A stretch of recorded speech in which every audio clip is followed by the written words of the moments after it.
Sanibonani.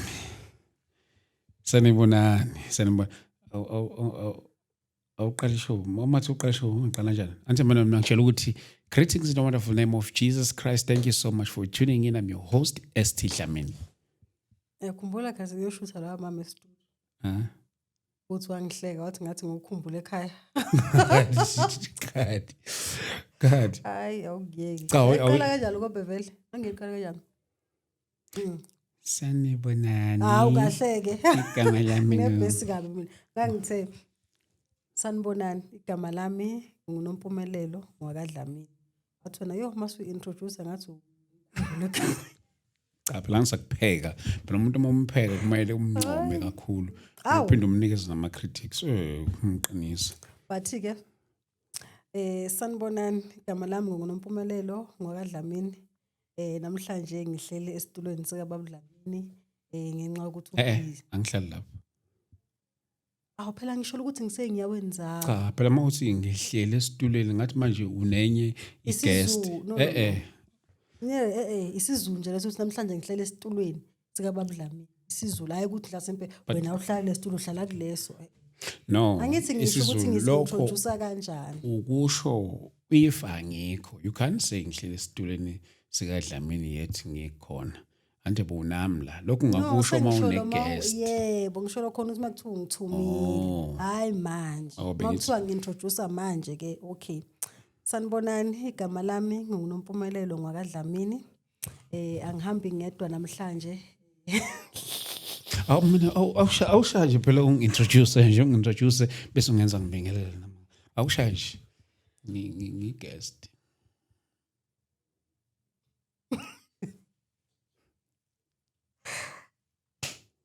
Okay. Awena ngi-guest ngibamba umoya. Awu-introduce uhlelo bese uintroduce ne-guest. Okay. Bad. Hawazokuningi. Ngiyabingelela bazalwane ngegama lika Jesu. Igama lami nguNompumelelo ngwakaDlamini. Namhlanje siyakwamukela kulolu hlelo olusha.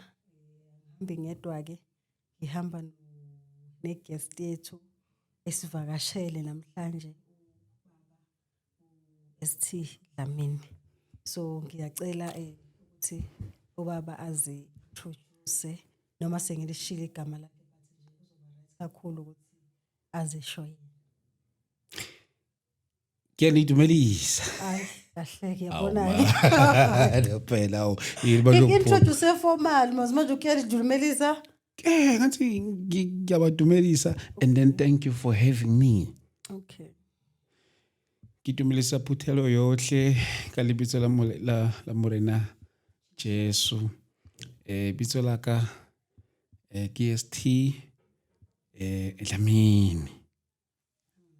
I'm saying it right? Yes. Siyabonga no ubaba Papa ST Dlamini. Siyabonga. Siyakwamukela namhlanje. Usivakashele ngani?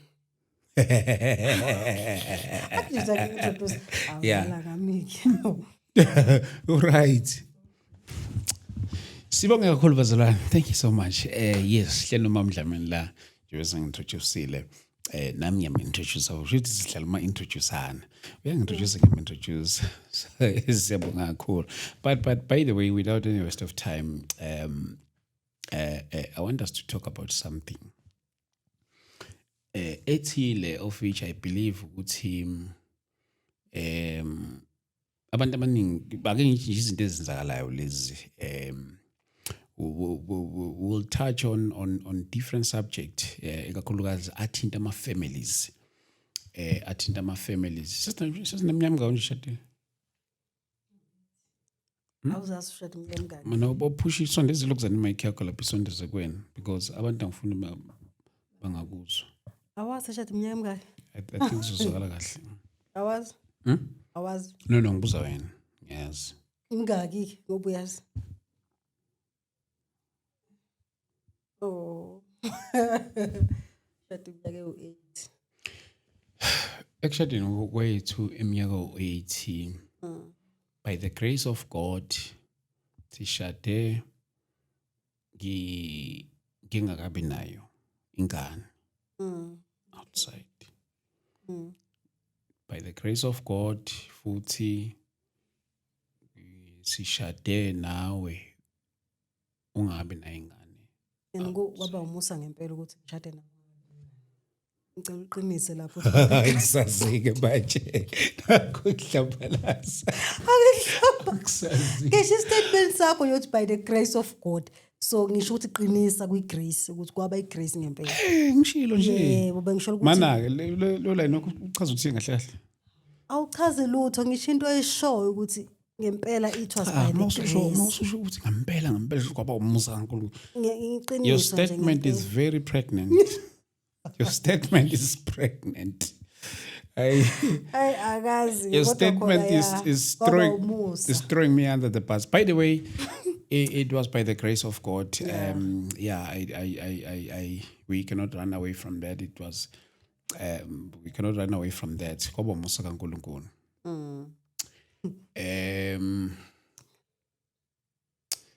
Cishe ngaze ngaqala kwenye indawo before size sifike emshadweni wethu.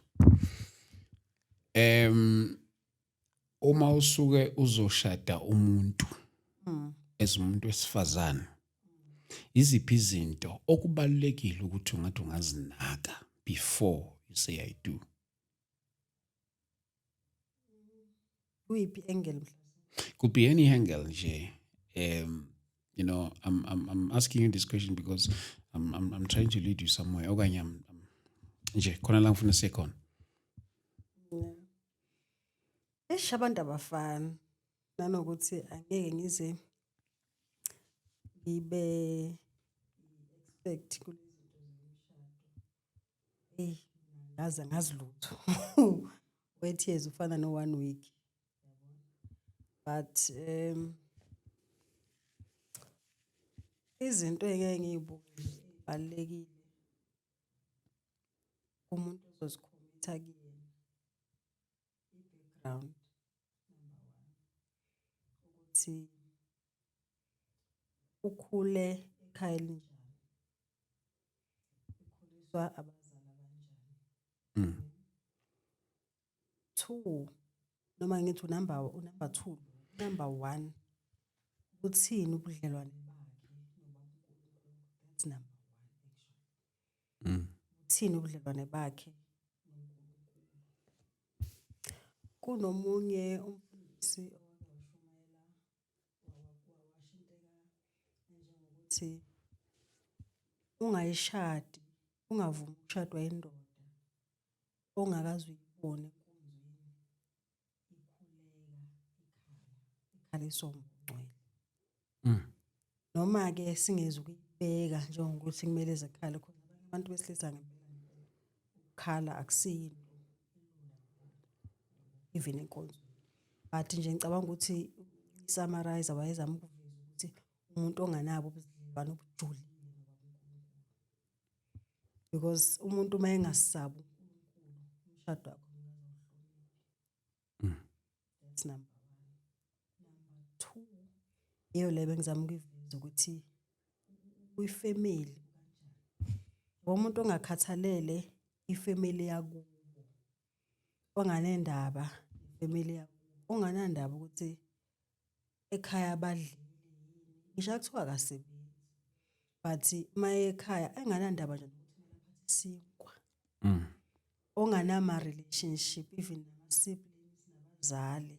Yabo lo muntu nje oyiphilela impilo yakhe. Hayi angiyibeke kahle, angiyibeki ngalento yokuthi mhlasimpe ukhule bebakhona abazali abatoxic. Thola ukuthi umuntu agcine seyiziphilela impilo yakhe ngasinandaba. Awuthola ukuthi ekhaya ba right yena nje akanandaba. Family. Ngeke ukuthi lo muntu mase nishadile bese umlindela ekuthenini umlindele ukuthi abe yifamily man. Uzoba nzima kakhulu because into angakaze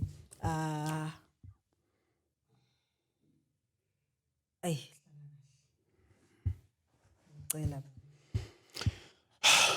Okay. Hayi ngeke phela hawu. Okay. Wenza kakhulu. Cha bengizinga relax. Hawu relax awuvule imleze. Ukuvula imleze kanje ngihlala kanje. Ngihlala kanje. Ulandela ithawulo ongcono. Hawu kahle nibo. thola manje. Thola elikhulu. Hayibo. Noma ithrow. Oh. Ngiyaphazamiseka mina. Askis. Mina ufuna ukurelax. Hayi Nkosi yami. Okay. Yeah, but yiyo nje lezo zinto lezo. Ukwesaba uNkulunkulu, umuntu oyifamily man, othanda ifamily yakhe. Akazoqala ukuba ifamily man just because usene family ewuwe nabantwana bakho. But uzoqala uzombona kubo ukuthi umuntu kanjani. Number 3, indaba yabangani. Awukwazi ukuthi ungaba nabalangani like obonayo ukuthi labantu noma beshadile kodwa umshado wabo awuhloniphi ngalendlela. And then nawe futhi indodo ethathayo uthola ukuthi abangani bayo labo bantu abakanjalo because abantu besilisa ave be-influence kalula unlike abantu besifazane. Bayathanda futhi noku-impressa. Nginamba bani manje? Ngiyakuzwa Mamdlamini icace kakhulu. Ngiqale ngendaba yokuthi by the grace of God sitholana singakabe nabo abantwana phandle. Saqala sesinabantwana. Man, uqhubeke uxolisa ukuthi interview mina. Cha, Ukhuluma isithi engazazi manje. No, you are welcome now ukubuza anything that you ofisa ukuyibuza. Athi phone yakho. Okay, all right. Yeah, khona lo bengimthembise isikhathi.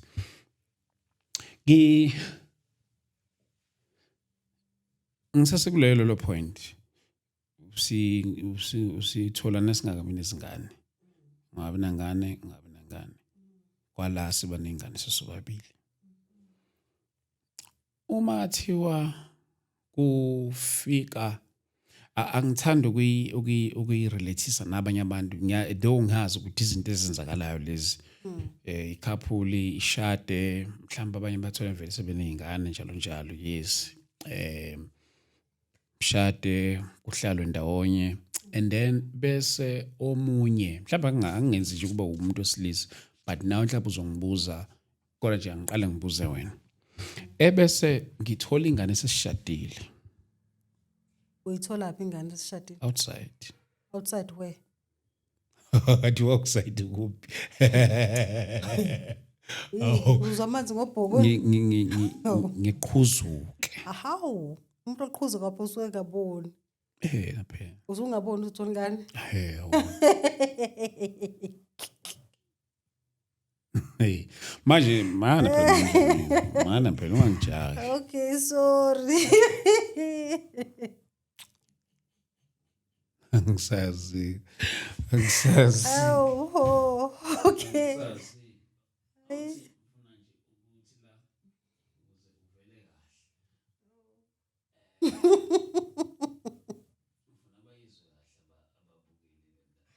Ayisoqhuzuka. Umuntu oqhuzuka umuntu osuke ngaboni. Awu wena uwenza ingane ungaboni.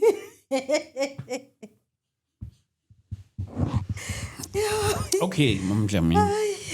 In that note, okay. By the way, bafowethu, this is a Christian platform. This is a, indaba zabazalwane ezikhulunywa lapha kule platform. Sikhuluma lana about life issues ezinye izinto ezikanje, naniyazi nama episode esinokwakhava la izinto ezikanje nezinye zazo ethola ukuthi sike saba nazo ukuthi abe siphila ndawonye waphumela ngaphandle wathola abantwana ngamxolelo kokuqala ngamxolelo kwesibili kodwa kwathi makufika kwesithathu zonke lezi zinto lezo. So angifuni silivaliso kube ngathi ezinye izinto ezikanje nazenzeki ziyenzeka. Enye into yayibe ingozi ukuthi ezinye zezinto mazenzeka singakhulumi ngazo ukuze kusizakale nalo obengakangeni kulo mgodi. So ngifuna ukubuza ke lento Mdlamini ukuthi sekuqhuzulekile ke mhlambe sikiyeke okwabanye ukuthi badila kanjani bona nama situations kanje. Sekwenzekile. Personal kimi. Uza personal. Yeah, ngizokwe personal. and izokunikeza answer honest. Yeah. Okay.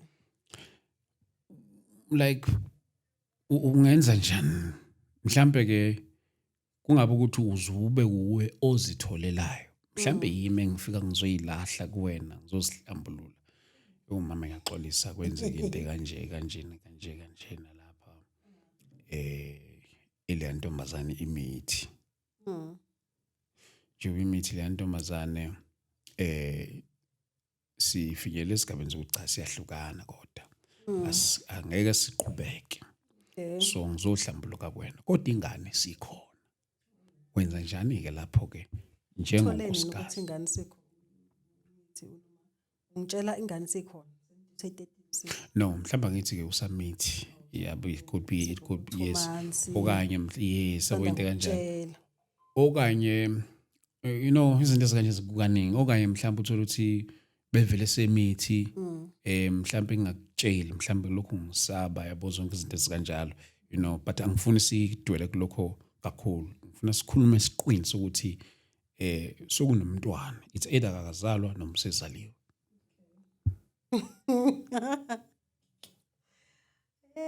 Uzwabazi ngobhoko olibhuti.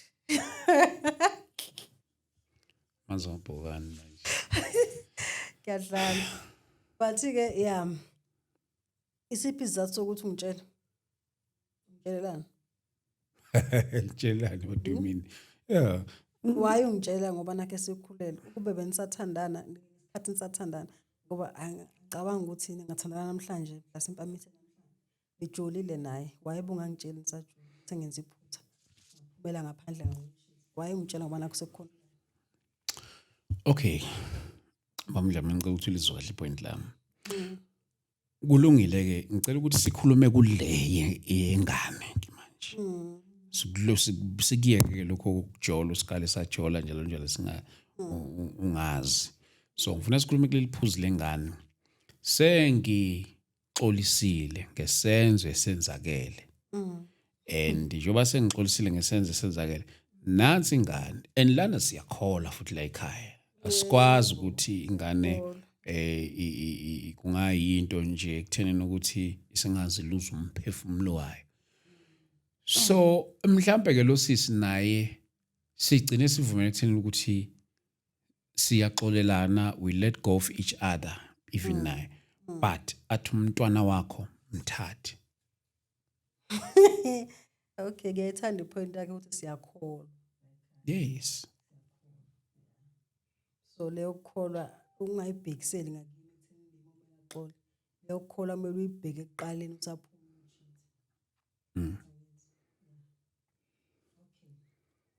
Uma ethi usisi uthatha umntwana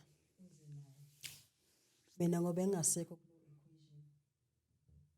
futhi wena mhlawumbe angazi noma unkosikazi nikhulise lengane mina neza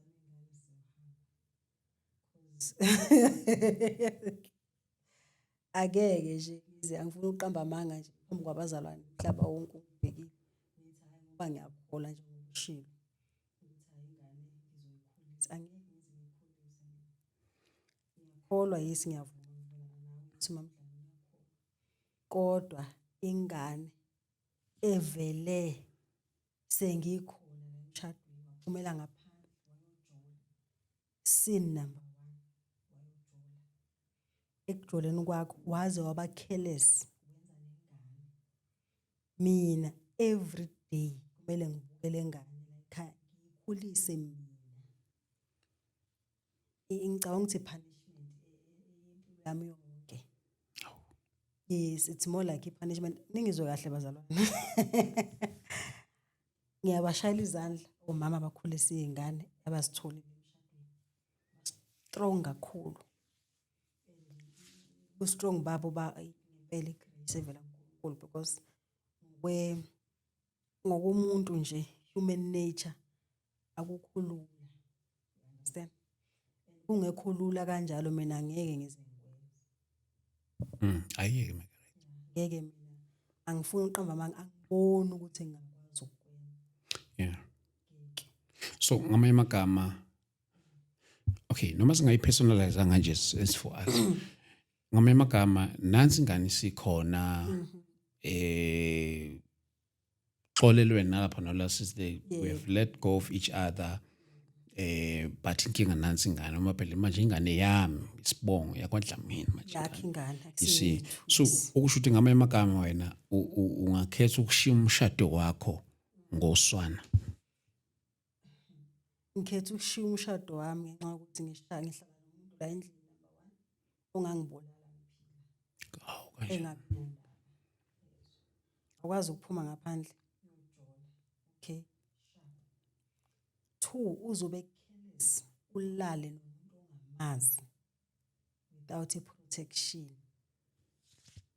zonke izifo ngaphandle uze nazo bese kuyima usungitshela nakhona hayi ngoba ungitshela sola ngiyakubona ukuthi uyaxolisa sharp but utshelela ukuthi ngoba nakho kumele ngibukele time kusemnandi nijole ema restaurant kumnandi ungangitsheli kodwa ngenxa ukuthi usudinga usizo lwami ngale ngane usuyangitshela ufuna ukuthi ingane siyenze njani ingane angithi ingane sidlulile into yami nalo yasisi lwana nansi ingane manje ikhona and ukwazi ukudlula manje kanjani njengoba ngisho ukuthi we have let go of each other inkinga nansi ingane nathi sisi nokulungile ke asihlukana but ithatha ingane yakho ubona nje le ingane nje ake sibe eceleni lokujwa le ingane ngomisa ngekhanda ngeke ngize ngikwazi ngisho nje clean ngeke ngize ngikwazi ingane yakho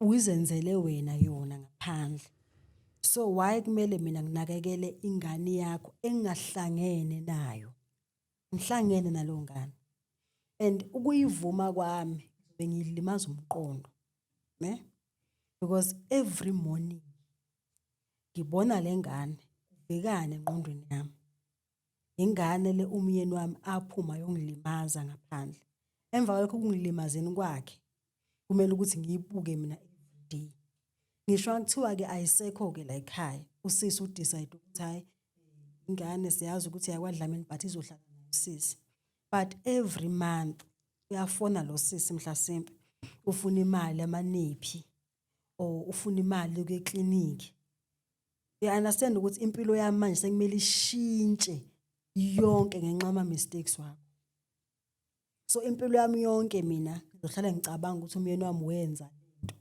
ofisho ukuthi ngoba eyenze manje akusho ukuthi uyigcinile usengayiphinda because ubonile ukuthi hayi ngicasuka ngixole aphinde futhi abuye athola ama twins yo ungeke baxolisa let's say ke ingane unazo ke mhlambe asinenkinga yokuthola abantwana lapha ekhaya and then bese kugcina kwenzeka isehle esifana nalesi ungayamukela cha ngeke ngenze ngaphelele ukungabi nezingane akusho ukuthi kumele uphume uyoganga ngaphandle wena uyothola ingane emva lokho bese nongiphuma ngaleso sizathu kungifica endleleni nje then kwasukuba khona ingane kanti sivele ingane siyayidinga kodwa manje akwenzeki yebo kwenzeki ikhona indlela eziningi sifundile manje 2026 ikhona indlela eziningi esingakwenza sithole ingane kuno IVF kunani fine ke let's say asisitholi but ungcono sivumelane mina nawe ukuthi uma because nje manje ungibetrayile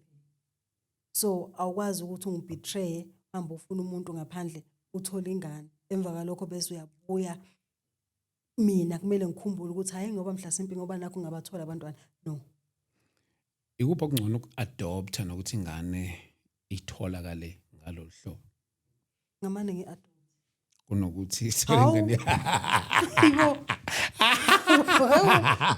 hayibo adopta ngoba phela nazi ingane yegazi lendoda yakho lengane so adopta adoption akusibetrayal khona umzalwane engicela ukuthi simfonele hayibo lo sisi unokhuluma ngama issues kanje ngifuna ukuzuva lwakhe uyinesi sisi unokhuluma ngama issues kanje lapha na ku Facebook ngicela ukumfonela babukele bami lapha emakhaya nanti iseyithebeni siyayisisho kanjalo ukuthi na le kwaZulu egameni lika Jesu Christ ngiyaphila sibalikhulu ninjani sikhona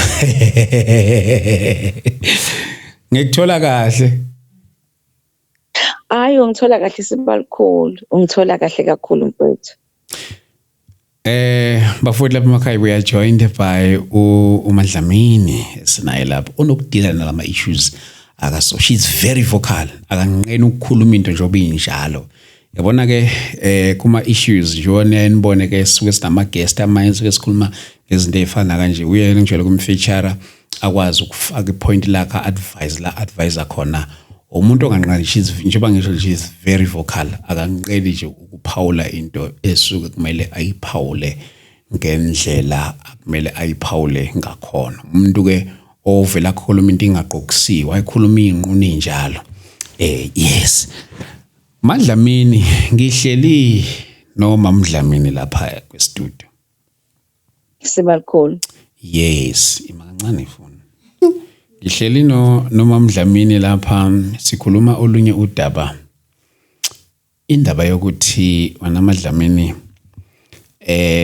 izinto ezenzakalayo lezanqala ngibekele lo disclaimer izinto ezenzakalile nezisenzakala namanje ekungesikho ukuthi ngenxa ukuthi zenzakalile singathi si right ngishadile ebese kuphumeka ngaphandle and then ekuphumekeni ngaphandle bese kuvele kuba nesika esingeke sava lo muntu isika sokuthi kuvele kutholakala umntwana and then ngamanye masiqhekeza inkulumo Sibalikhulu uphume ngaphandle ufebe ushadile ushadile ngenzela ukuthi sihambisane Sibalikhulu ngoba mawuthi liphumile ngaphandle ngiyadideka noma outside nomani shuthi nje ulale nomunye umuntu kodwa ushadile bengishilo ngathi unakho ukukhuluma into nje obinjalo kodwa ke mina ngithi ngizama ukuhloniphisa ababukeli bami lapha emakhaya ukuyibeka ngendlela ehloniphekile kodwa ke kunjengoba esha ngivele ngenza copy and paste okay ebese ke kuba nomntwana ke bese umntwana mayisekhona unkosikazi esiphila naye khona lapha ekhaya ngabe mhlambe kufanelekile na ukuthi sengakhetha ukungcwaba umshado wakhe ngenxa yoswana mhlawumbe okay ake ngibeka nje lento le sihlukane nalo sisi sithole na umntwana masihlukana naye ebese sifenyelele esigabeni sokuthi no siyahlukana vele bese mina ngiyakuye uma Mdlamini angakatholi ngomntwana ngiyozindlala ukuthi hey ngiyaxolisa kwenzeka into ekasoyeka yebo nalo yasisi naye sihlukane sidedelane kodwa bese kuba phela kuba ukuthi ingane le nigazi lami leli amanye amagama ingane sekumele ngiye nayo kwami as unkosikazi mhlambe nje awuthi ke ngigeneralize nje ukuze ngikwenza ukhululeke kuleyo ukuthi uphawule ngendlela ofisa ukuphawula ngayo mhlawumbe ungaphawuli egameni lika Mdlamini ukuthi ngamele mhlambe nje could be any way ofuna ukuphawula ngayo yes as unkosikazi udila kanjani nesimo esikanje ngabe mhlawumbe uyamxolela ubaba ngalesi simo kanye mhlawumbe kuya ngokuthi uxolisile na mhlawumbe yini engakwenza ukuthi ugcine uxolele makumele uxolele okanye uhambe makumele uhambe angibingelele eNdlamini podcast yakho nabazalwane bonke amen mhlawumbe ngiyazofisa ukuthi siqale sikulungise lokho bazalwane before siye forward umuntu esifazana akayixolele i-cheating ngifuna nje ukuthi siqale nje lokho sikulungise bazalwane sibe neqiniso umuntu esifazana akayixolele i-cheating umuntu wesifazane learns to live with cheating mehluko lapho kanti wena umuntu esilisa awuxoli at all lo munye uyafunda ukuqhubeka kodwa akaxoli egcine ngaphakathi ukube bengikhuluma nomakoti bango1968 bengizothi Dlamini kuyaphileka yeah but ngikhuluma nomakoti banga 2026 omakoti that are very vocal njenganami ake ngikhulume ngegeneration mhlambe kamakoti wakho kushona phansi yo 30 bani kushona phansi njengoba mina ngina 40 kuyaphezulu omakoti who are very vocal omakoti that are very educated omakoti that are very masculine, omakoti who know their rights, omakoti. Awanje leso soyikhuluma ngelinye ilanga nalabo makoti abafundile kodwa kulungile qhubeka. Yes, so now that makes it difficult ukuthi umphoqe ukuthi akaxole because of lesi esengiyibalile ukuthi ukuba masculine, ukwazi ama rights, ukufunda, uyabona ukwazi izinto noma usungamtshela umpoqoze ukuthi phela umendo lo kodwa uyabona. But kodwa ngicabanga ukuthi ipoint elikakhulu elokuthi ingane Dlamini constant reminder ukuthi wena awukhondomazanga, wafaka ungakhondomazanga. Now obese kusho ukuthi noma ngabe uyaxola, uyayi-understanda leyo nto le, ake sithi uyayicindezela imizwa yakho ukuthi ngiyaxola inedivakashi isilonda siqale phansi. Because for a wound to heal you must remove your mind to where the incident happened, so that the brain will forget of this incident. So now immediately that incident, leyo nyoka noma leso simo siloku sizungeza leyo ndawo, i-forgiveness becomes into engathi angazi ngizothini ayiyenzeki because isigameko siloku sivela. Angithi uyayibona bhuti, angithathi side la muntu, ngikhuluma nje ngomakoti eganile nengqondo.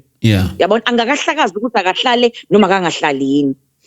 Now ebese soba iproblem mangabe lo mntwana esehlala la ekhaya, i-treatment uzophohloza amaqanda awu3 athethe umama, eyakhe iphoqoze 6 athule umama, leni ithuke ashaya umama, eyakhe ithuke angashaya umama, because lengane yavela ngoDelilah. Ingane kaDelilah ihamba negazi elimbi vele nje ke ngokwemvelo ukuthi ivele ngegazi likaDelilah. Umuntu vele wangena ngoba uthi uma ngabe kuumuntu ofunda iBhayibheli ngicela ugijime uye kuAbraham nesimo sika bani utshela unkosikazi uye endodeni uthi ngicela uthola abantwana because mina ngisabathola abantwana. Kusho unkosikazi ngeke ngisabathola mina abantwana. uAbraham wenza nakaloko unkosikazi emiyalile uthe kodwa lithi iBhayibheli uthe bona umntwana eTabhaya lavuka igazi likaDelilah noma kunguye othuma umyeni wakhe. Wacanuka unkosikazi ebuka lento ayibona lapha because usenomntwana wakhe. Kwavela ukuthi no lo muntu phela ungena umyeni wami. Uyayibona ukuthi difficult kanjani. So ngizama ukusho ukuthi it's a pity because ngingena kwamakoti abawu2 1970 bani nomakoti baka 2026. Ebese sizongena lekule Dlamini ke yokuthi nawo nangumntwana usekhona ke bani mhlambe kanjani yonke leyo nto leyo no husband ithini ifiye kamakoti ukuthi ngeke ungiphinde. Because kuyenzeka uthola ukuthi honestly as umakoti ngiyaxolela. And sengike ngezwe history nabanye bekhuluma omakoti ukuthi ngaxola wangiphinda wangiphinda. Yabona omakoti bamanje they are not delusional njenganathi thina siyiphila nje kwethu ibubble ingakho sahlala kwaze kweqa. But bona bayashesha kunathi 2Ks and them bayafunda izinto amaphepha bayafunda social media bayazi ukuthi uminyoka iyagadla waphindela to the same place izophinda igadle. Okay. So there are so lot of things that are attached to the topic ukuthi singavele nje sithi nje kumele nahle kodwa ziningi izinto ezimthelela ukuthi ikuphi wona ongakuthembisa ukuthi ngeke kusenzeka ngoba njengoba wakwazi ukuphuma kuqala yini into engakwenza ukuthi ungaphindi futhi uphume kwesibili.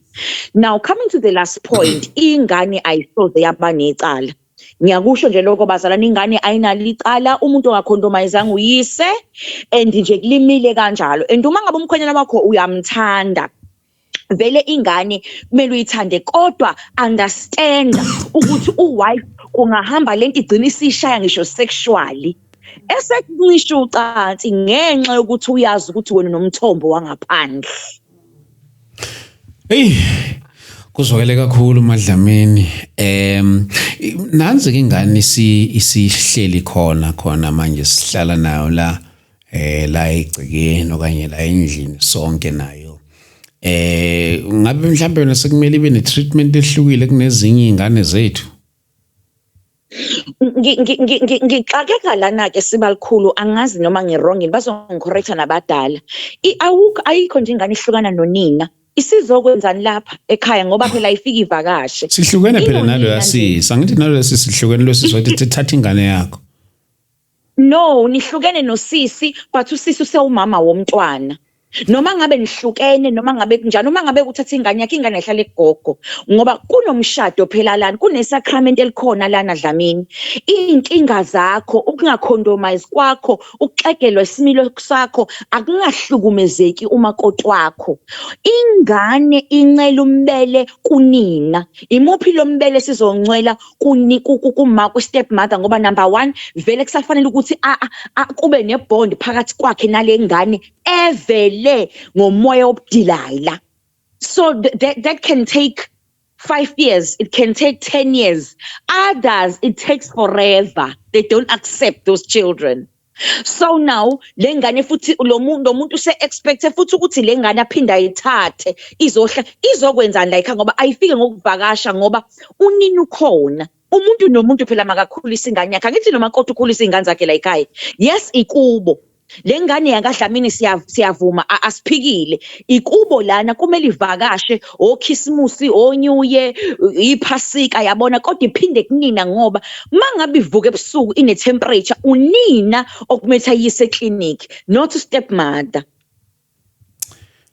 Ngoba phela ayivelanga kahle. Singakhohlela ukuthi le ngane ayivelanga kahle ayenzelwa ngebaby shower kwakuhle kwaqhumisa ocricket ivele ngomoya obufebe. Uyayibona ayivelanga kahle le ngane. So ayingathithwe ngathi uplanned baby. Lo mntwana unina akaqhubeke akhulise umntwana uma ngabe ufuna ukumbona wena umntwana esexolile unkosikazi wakho. Wabhodla wanikezwa isikhathi se-healing, wagrieve ama-stages e-healing ebese yasho-ke sesidlamini sengikulungela ukuthi ngingabona umntwana noma sengikulungele ngenkathi engakabhodli wena uyantshontsha ukubona umntwana ngoba phela vele ngeke ungamboni umntwana wakho. Angikuphinde lokhu ukuze umakoti bakuzwe. Ngenkathi esabhodla umlilo umakoti wena wenza ubukhulu njengendoda uyantshontsha ngoba ingane yakho ngeke ungayiboni, ngeke ungayondli. Kodwa makanike ithuba lokuganile la ekhaya ukuthi azabhodle ahambe wonke lama stages umise kodokotela bengqondo alulekwe bese ingane ilethwa la ekhaya ngokuvakasha. Mayingafiki izohlala ekhaya ngoba inonina. Hey, yeah, hey, masas. Kuzwakela ngazi ukhona ufuna ukusho khona ufuna ukuphawula. Abengqondo. Angeke ngize lokhu uhamba ubona ingane yakho ngokutshontsha.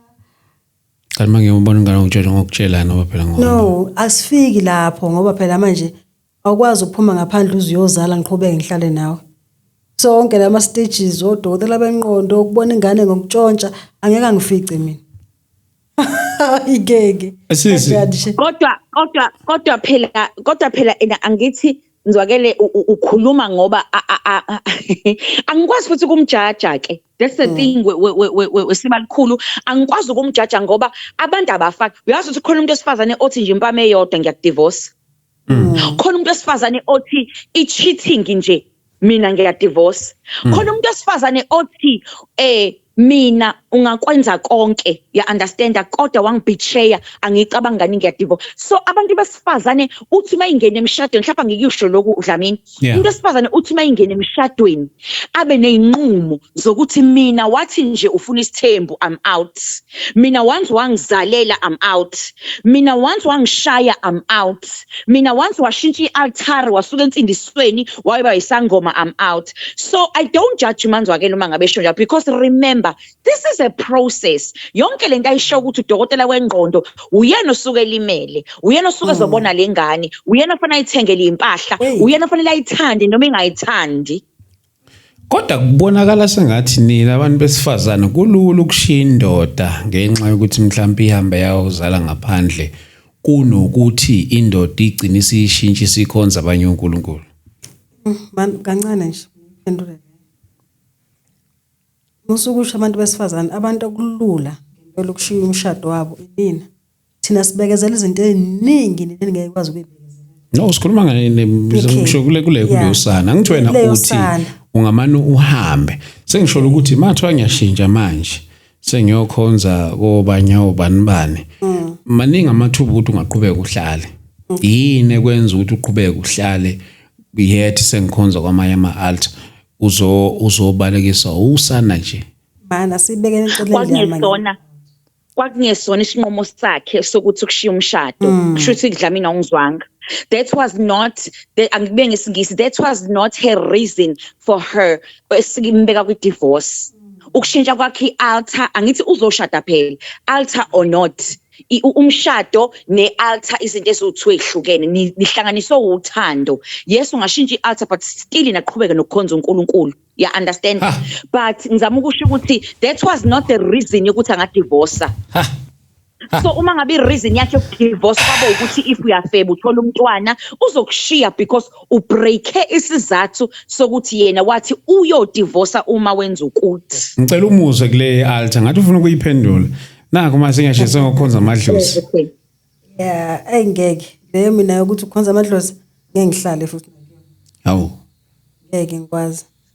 Because uzohamba ohlaba amadlozi laphana ubuye neziphandla lana uzolala nami namademoni. Hawu. Ahleni. Ngeke nje ngikwazi. Ngeke nje. Uhamba ukhuluma namadlozi emsamo ushisa impepho ubuzolala nami unamademoni. Hayi ke. Hayibo. Ihlala nawe endlini imbuso emibili mose ayikwazi ukuhlala ndawonye njani? Sikholo ngakusho kulokhu nayo indoda ivele yakujikela sikhonza amadlozi. Ungenza njani wena? Ningabe mdibi munye. Mina bhuti angifuni ukuqamba bhuti angifuni ukuqamba manga when it comes to that. The thing is bhuti lezi noma yini uma udecide ukushintsha it's going to affect the whole family. That you should know.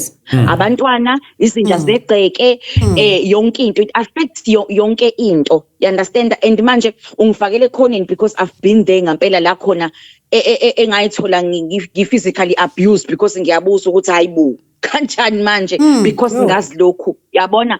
And remember you can't just change usungaphakathi emshadweni ekubeni ungazange uzungitshela ukuthi mina nginale nkinga lento icishe ifane nesithembu. Tell me before ukuthi ngine problem ukuthi angizazi kahle and let me choose ukuthi ngiyangena noma angingeni yini.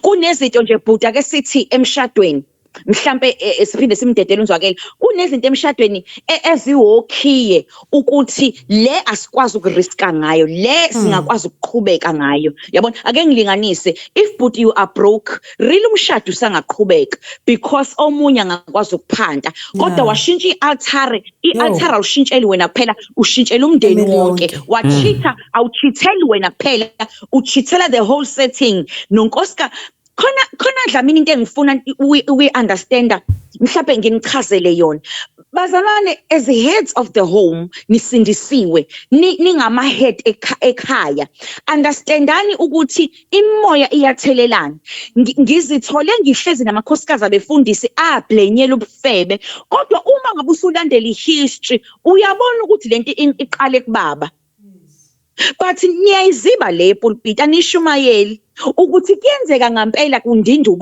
ubaba awuchele lo moya uzuyofika kundodana ekhaya nasenjeni yasekhaya yayibona le nto le kunezinto ezingakwazi emshadweni ukuriska ngazo ngoba zizobulala umndeni wonke khondolo eish yeah Madlamini ngeke sigcine isikhathi eside wena uma ngiyazi umuntu ohleze ebhizi kodwa bengifisa ukubuza kule altar ngizocela ningiphendule nakule kule after kule altar ngiyashintsha futhi manje ngivele ngibe igay ungahlala ngeke ngaphuma ngosuku lokuqala ngeke hawu ngeke ube yini igay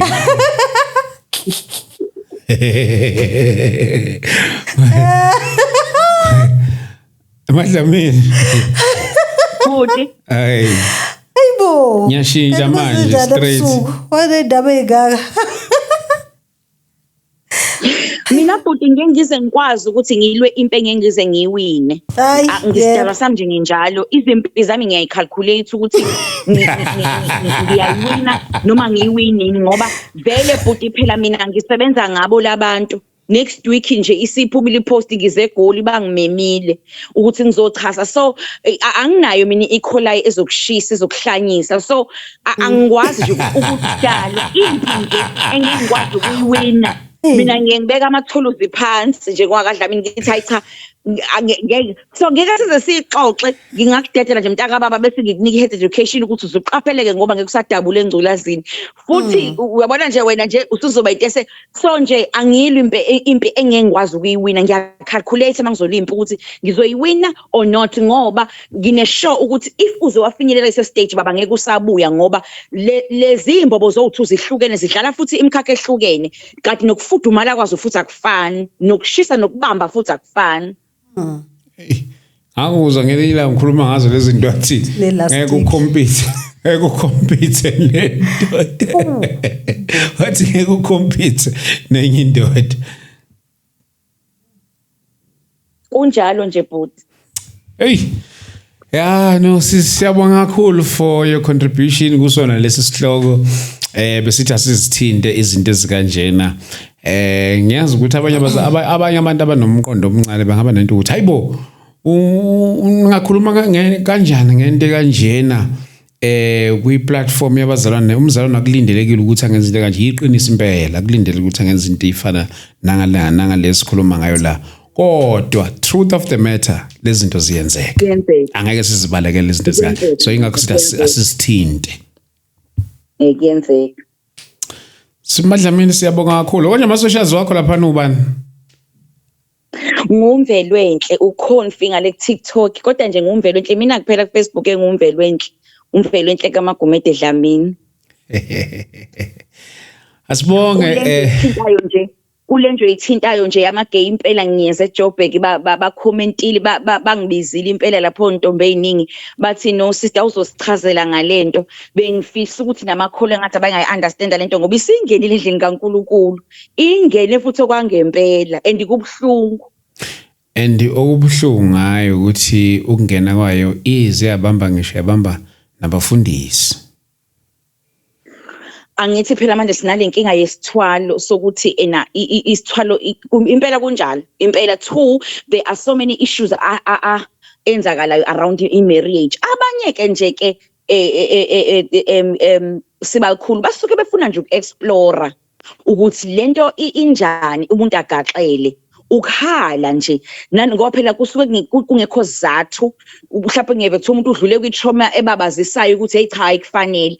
Abantu nje bafunda ukuyithiba nokwaneliswa ukuthi cha nganelise lokho engikona, kodwa nje kuyasabisa kakhulu ingenile and abantu benze ngathi abafuna ukuzizwa lezi zinto and yet zikhona, and amakhosikazi ayasala ngempela Dlamini eshiywa abantu abageyi okubuhlungu nakho konke. Sure.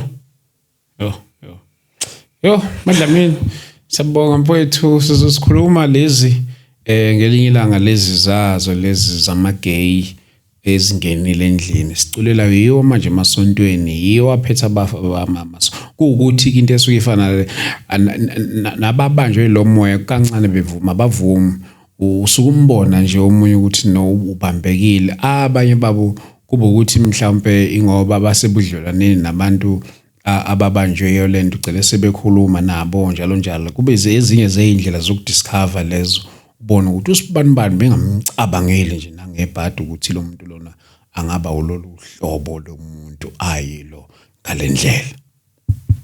Yena but because sizohamba sigxilina kwi-dress code ukuthi abanye ngempela bahlonipheka nje emasodini ungababoni, kanti nje impela uyiso futhi ugcwele nje. Agqoke nje kahle nje futhi ungamboni ngempela abe nentshebe nje kahle kodwa ubone kodwa i-step noma sekudanseka lapho uthi ingeke kodwa ngeke. And khona kabagudi ngempela njenganathi nje sisebenza ngabo esihlala nabo simbona ngisho seshadile ngisheshada ngosuku lomshado uthi kodwa lesudi ayiphelele ebudodeni. ine-dress code, kunendlela yokubukeka, ama-hairstyle, yabona ukuthi kuningi kanjani, kuningi kufuna ukuthi uyifake like ungene kufunde bese ukwazi ukuphuma ne-information, ungaqheli ukuze ukwazi ukubona ngoba uzokubona sekugadla leduzane uthi hawu ngishayeka kanjani kanti ube ignorant. Eish madoda. Yo. Madlamini siyabonga kakhulu njalo ukuthi mase kucela uhlezi usipha isikhathi ebhizinisi yakho. Siyabonga kakhulu. Siyabonga sibakhulu. Thank you so much Madlamini. Bye. Umvelo ndlela yokuDlamini bekade sinaye lana iphawula ngalo lolu daba lolu besikhuluma ngalo la. Ngicela ukuzwa nangani bantu besifazana lapha e-comment section mhlambe ukhona ngaba ne-point of view ehlukile kulokho esikhuluma. Ngicela ukuzwa nangani lapha kwi-comment section. Bafowethu, please let's not run away from such things. Izinto zikanje ziyenzeka. Ukuthi sizizwe ekudeni akusho ukuthi azenzeki, ziyenzeka. And in these days this thing pains me so much. There is a high rate of divorce, separations, njalo. And ngifisa nokufaka lento nokusho lesi statement sokuthi uma usase happy emshadweni wakho akuguarantee ukuthi into ye-divorce angeke ikufice one day. Kufica ku-divorce abantu asebeshade for 20 years. Ku-divorce umuntu asebeshade for 30 years. So indlela yokusurvive kulezi zinto lezi umusa kaNkulunkulu nje kuphela. It's not about your strength, kungumusa nje kaNkulunkulu. So engizama ukusho nengizama ukuveza ke ngokwesayidi lami ukuthi indlela ama-divorce enzeka ngakhona le kungekukhulunyiswa nangabantu engibaziyo asebeshawile induku ye-divorce. Angazi noma mhlawumbe usuka ibona yini nawe wabuka indlela i-divorce ekhona ngakhona kulezi insuku nendlela zama-separation ezingakhona. And abanye maye baqala into separation abaphinde babuyelana.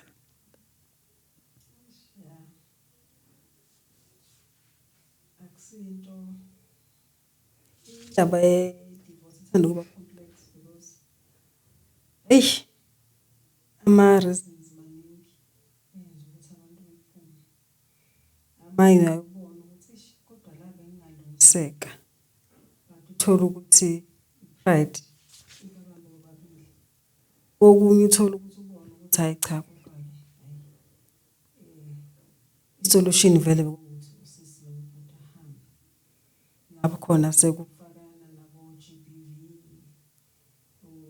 physical abuse, umunye abalala ekhaya, yabo so okunye uyayibona ukuthi ngeke uhlala nomuntu oklinyayo.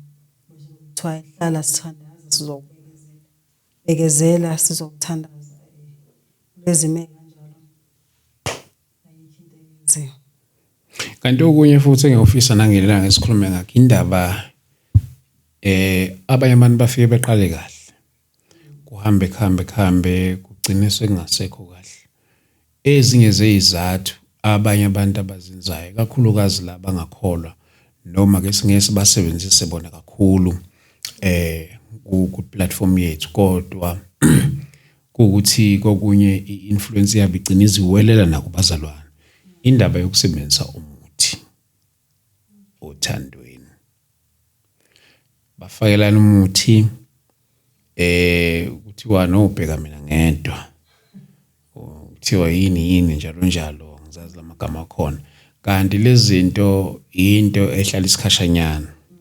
Ithi mayisiphela lo muntu lo uthi akasambuki njengomuntu usembuka njengesilwane. Ugcina ubona ukuthi kahle lana vele gcina sekungena noma physical abuse njalo kanti into yasukela lapha nomuntu bafakelana umuthi ekuthandaneni kwabo. So wena ubona uthando lwabantu nje ubona loluhle uzuhalele kanti into yakhona ine catalyst. Yes, going back into kuwayisho. Ave ibalekile into yokuthi ushade nomuntu sabo uNkulunkulu. Okay, noma senishadile ke. Muke mina washintsha altar.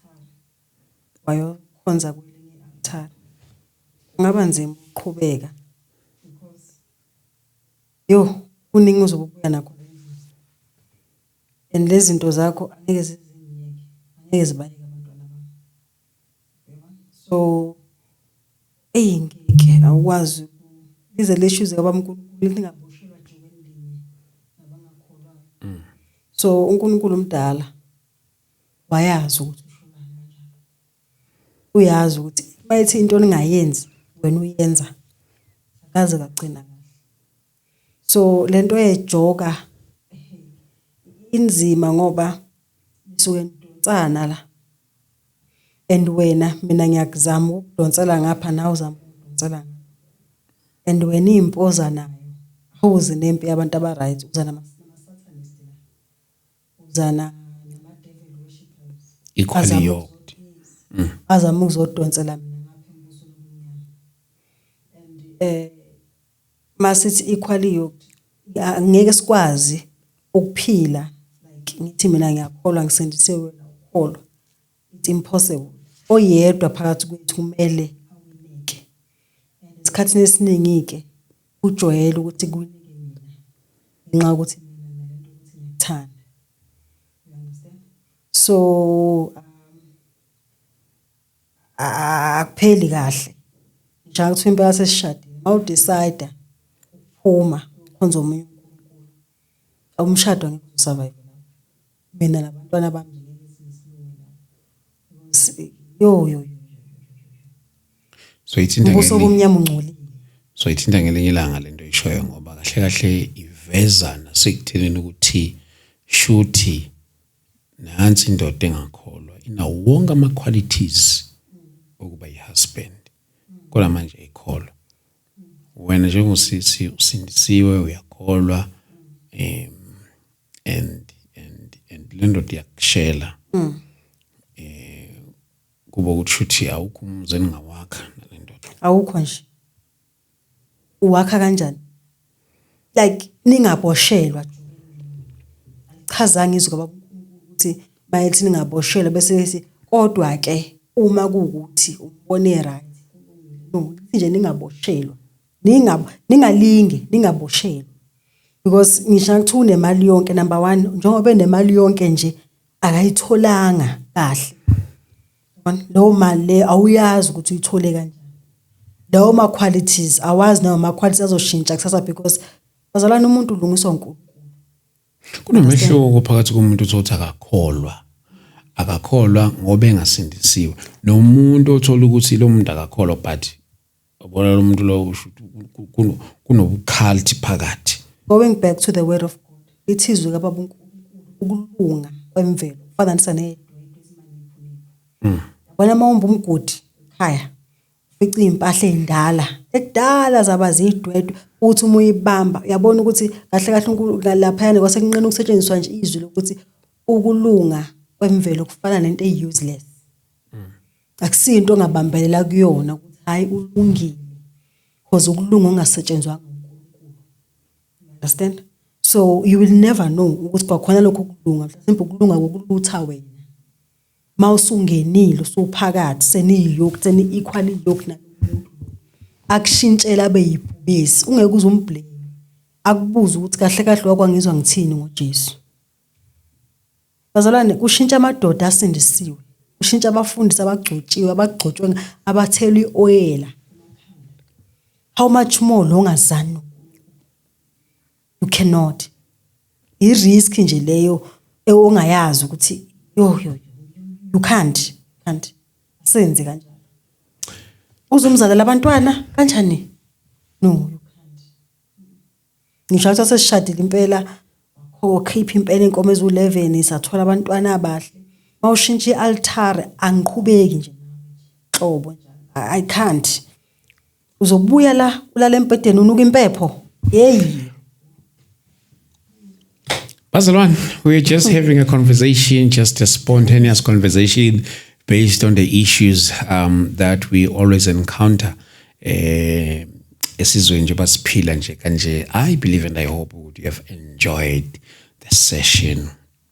And imangu khona ukuphawula okungazwakalanga kahle nisixolele kakhulu kodwa ke I hope ukuthi konke kuphawuleke kakhulu ngendlela efanelekile since lezi zinto ukuthi phela ezingizazo lezi zinto njengoba ngibeke ngakhuluma ngendaba ye guest yethu bekade sifaka lapha ngecall ngithi nje yena uvele ikhulumele yabona nje ispoon kuyena ispade kuyena njalo so yes so besithi ke ake sibuke lolu daba lolu kulizona zonke lezi zinto ezenzakalayo ezweni sakhile. Sibonge kakhulu and thank you so much for your support. Siyabonga kakhulu. Buka nje manje we are able to shoot a podcast at any time. Sishoota khona lapha endlini. Siyabonga kakhulu bazalwane uma singathula singabonga kakhulu. All this is because of your support. You watching our videos. You don't skip our adverts asuke pophina lapho. Iwona lawa isizathu sokuthi sihlale ngalolu hlobo sikhulume kanje and I believe ukuthi nithokozele. Mawuthi nithokozele le episode. Mawuthi nithokozele le chat siyoqhubeka sibe namanye ama topics asuke phathelene nezinto zama families. Izinto esuke kanjena ke zisuke zifaka wonke umuntu nongakholwa akwazi ukugaina something because kusuke kuyinto yama families ngoba nabangakholwa bana ama families so siyaqhubeka ke lama topics la mawuthi nithokozelile le topic bamdlamini siyabonga kakhulu. Uvalisa kahle bengani thank you. Siyabonga kakhulu. Ngiyabonga nami ukuthi uzoxoxa nami la.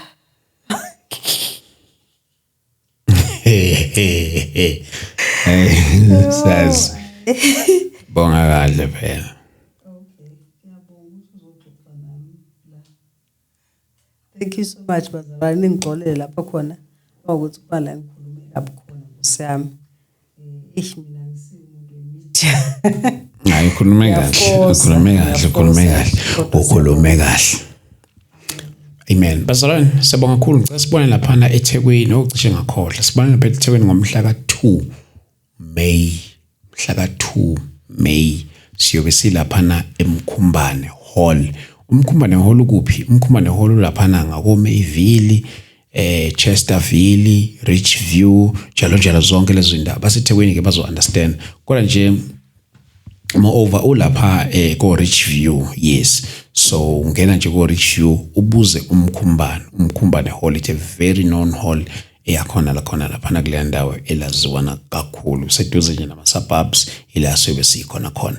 Please do join us. We are starting from 10 ekseni. We'll be joined by Bishop SP Ndlovu, Bishop Yarceliza nomprofeti Umthetho. It's going to be so glorious. You do not want to miss this powerful service and I cannot wait to see you there. Laphana eThekwini ngomhla ka2 May. And if you want to sponsor or support us to make this day a success, 0788 417 844. Siyothokoza kakhulu bandla lenkosi. Siyabonga bazalwane. uNkulunkulu anibusise. Amen.